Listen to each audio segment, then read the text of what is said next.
Welcome to episode 2 of modernizing and somewhat restoring this old tent trailer. Today we are going to be doing, hopefully, these lights, getting them off, perhaps not installing the new ones, but we'll get as far as we can, and trying to do the paint work. So we'll get started on that.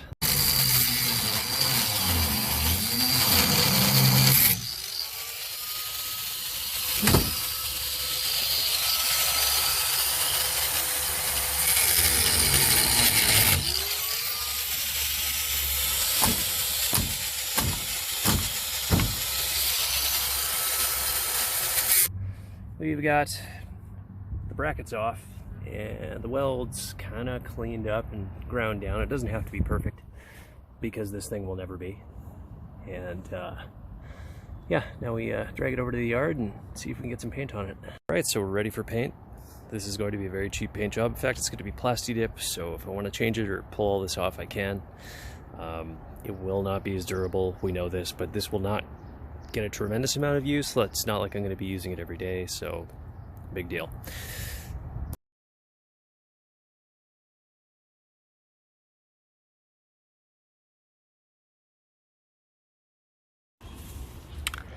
And on and on and on. I'm going to spare you the details. I'll just come back when it's done, probably in like 2 weeks. First coat's done. Some luck, I won't need more than 3 cans because this was 1. And it's such a small thing, it should be okay. I guess we'll see. Stop. So phase 1 is complete. Ish. You'll notice that it's not the same color all the way around. I still have to sort of rock guard this or put something more durable on it. And I'm still up in the air on whether or not what I'd like to do is paint the supporting frame black. So we'll kind of see what comes of that. But yeah, now it's literally a refrigerator with a hitch. Oh, that is so much better. No more brown, no more brown. So what I ended up doing was finding some Plasti-Dip that I know matches the car, because this is a Plasti-Dip repair, and just dipping it and then glossifying it. It won't be as durable as real paint, but it's a lot easier to repair. And if I ever want to change it, I should be able to do so with a fair bit of ease. The next step, we'll be doing the lights, and I will get to that later.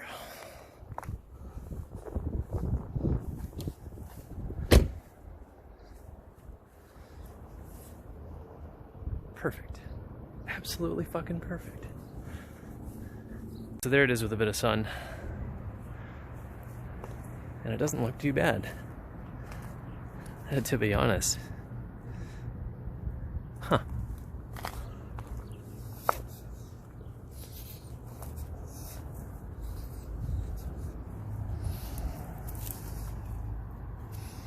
We've reached the portion of the evening sponsored by Red Bull.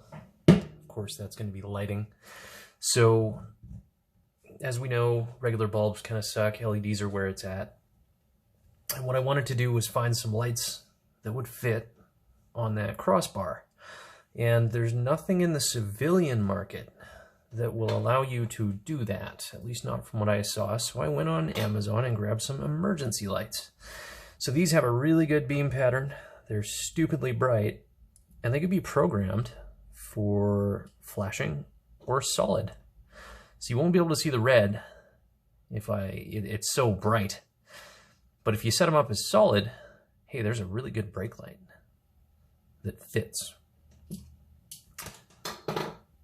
you want to get like really artistic, what you can also do is get some amber ones, and these will work fantastic as a signal light. And for these, you can kind of set them up as flashers if you'd like, or give them some sort of pattern.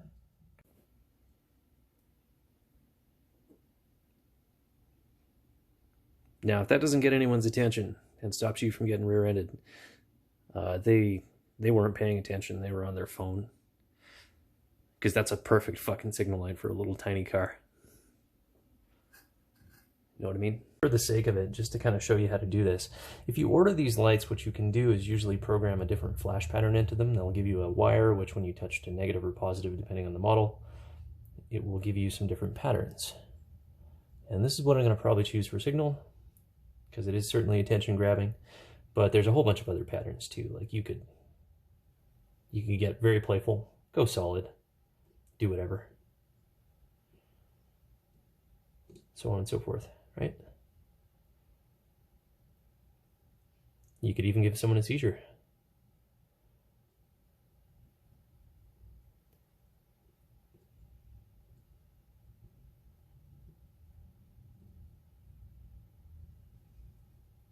So for the love of God, do not program a red light to flash or a strobe, or you will get in serious shit with the fire department and whatever other first responders happen to see it. So solid only for red. Remember that. Fuck yeah. And if you'll notice, if this will focus, using a stepper bit means that you can kind of bevel the inner edge, and that'll fit the nipple on the back.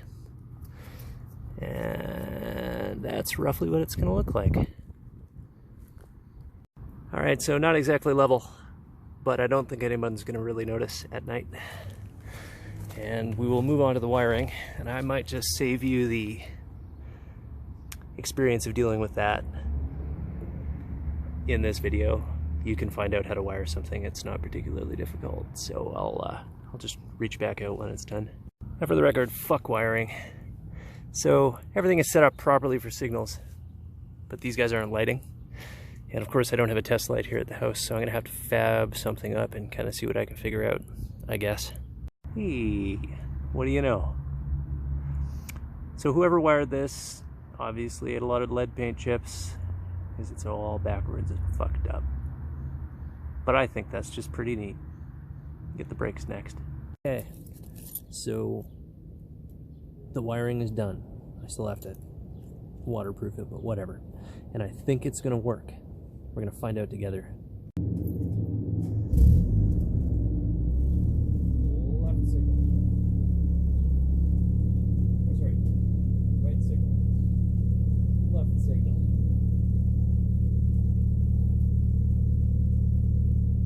Hazards. Brake. Brake combined with right signal. Brake combined with left signal. And brake combined with hazards. Cool. Hopefully that worked.